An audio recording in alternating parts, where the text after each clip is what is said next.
मराठा मोठा भाऊ. अरे वेळेप्रसंगी आम्ही आहेत ना, वेळेप्रसंगी नक्की तुमच्या सोबत आहे, त्याची काळजी करू नका. पुन्हा एकदा या अण्णाभाऊ साठेंच्या जयंतीच्या निमित्तानं तुम्हाला खूप शुभेच्छा देतो आणि थांबतो. धन्यवाद सगळ्यांना. जय शिव. रयतेचे राजे छत्रपती शिवाजी महाराज, आरक्षणाचे जनक शाहू महाराज, जगेल तर देशासाठी मरेल तर देशासाठी अशी विश्वप्रतिज्ञा करणारे क्रांतिगुरू लहुजी वस्ताद साळवे. ही पृथ्वी शेषाच्या मस्तकावर तरली नसून दीन दलित श्रमिकांच्या तळहातावर तरलेली आहे, असा विज्ञानवादी संदेश देणारे साहित्य सम्राट अण्णाभाऊ साठे. या सर्वच बहुजन महापुरुषांना मी विनम्र असं अभिवादन करतो.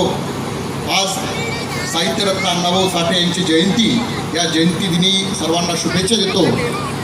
कारण संयुक्त महाराष्ट्र जेव्हा मुंबई ही गुजरातला जोडण्याचा डाव या ठिकाणी झाला होता, तेव्हा मुंबई ही महाराष्ट्राची आहे, महाराष्ट्राचीच राहणार, अशा पद्धतीची प्रतिज्ञा घेऊन अण्णाभाऊंनी संयुक्त महाराष्ट्राची प्रबोधनात्मक चळवळ या ठिकाणी केली.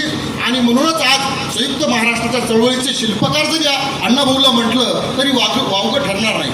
म्हणजे संयुक्त महाराष्ट्राची चळवळीमध्ये मातंग समाजातील महापुरुष अण्णाभाऊ साठे यांचं योगदान आहे. तसंच या ठिकाणी स्वातंत्र्याचा ज्यावेळेस लढा झाला त्यावेळेस 1818ला बंड झालं, पहिलं बंड झालं स्वातंत्र्याचं, त्यावेळेस झेंडा मैदानामध्ये असंख्य मातंग समाजानं या देशाच्या देशभक्तीसाठी देशासाठी या ठिकाणी बलिदान दिलेलं आहे, त्यांना फासावर चढवण्यात आले आहे.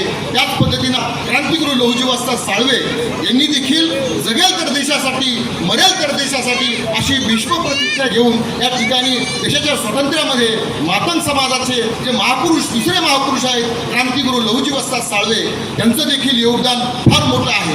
मग दोन महापुरुषांचं, मातंग समाजाच्या दोन महापुरुषांचं योगदान महाराष्ट्र चळवळीमध्ये आहे, स्वातंत्र्याच्या लढ्यामध्ये आहे. परंतु उपस्थितांना जरांगे पाटील साहेब आणि मी सर्वच मान्यवरांना या ठिकाणी सांगू इच्छितो की आमचं जर महाराष्ट्राच्या संयुक्त महाराष्ट्र चळवळीतील योगदान आहे, देशाच्या स्वातंत्र्यामध्ये योगदान आहे, मग आज आमच्या समाजाची परिस्थिती काय आहे? आज आपण जर बघतो आहोत तर आज आमचा समाज हा वंचित, सर्व जातव्यवस्थेमध्ये वंचित उपेक्षित आहे. आज तो आरक्षण मागत आहे, परंतु या ठिकाणी सरकार यांना आरक्षण देत नाही, अबकडं करत नाही. सुप्रीम कोर्टाचे आदेश असताना देखील आमचं या ठिकाणी काय म्हणणं आहे, आमचं म्हणण्यापेक्षा सुप्रीम कोर्टाचा जो निर्णय आहे त्याची अंमलबजावणी इथलं सरकार करत नाही, ही दुर्दैवी बाब आहे. आणि म्हणून आज आमच्या भोले साहेब असतील कार्यक्रमाचे अध्यक्ष आणि सोनवणे साहेब असतील, यांनी जो आज कार्यक्रम आयोजित केला की आता आपल्याला महाराष्ट्र सरकारला जर हलवायचं असेल तर आपल्याला कोणता नेता बोलवायचा असेल तर जरांगे पाटील यांना या ठिकाणी आमंत्रित केलेलं आहे. तर मला विनंती करायची की पाटील, जसं मराठा समाज वंचित उपेक्षिताचा तुम्ही जो लढा लढता त्याच पद्धतीनं जर तुम्ही आमच्या SC मागासवर्गीय याच्यातल्या वंचित उपेक्षित जर कोणता समाज असेल तर तो मातंग समाज आहे आणि त्याचं देखील अवघड झालं पाहिजे, आम्हाला शासनाच्या योजना मिळाल्या पाहिजे. यासाठी आपण देखील आम्ही तुमच्याकडे आशेनं बघतो.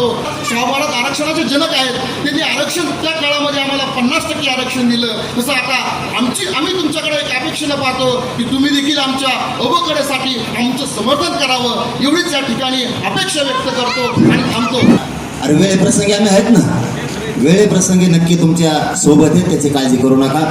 पुन्हा एकदा या अण्णाभाऊ साठेंच्या जयंतीच्या निमित्तानं तुम्हाला खूप शुभेच्छा देतो आणि थांबतो. धन्यवाद सगळ्यांना. जय शिव.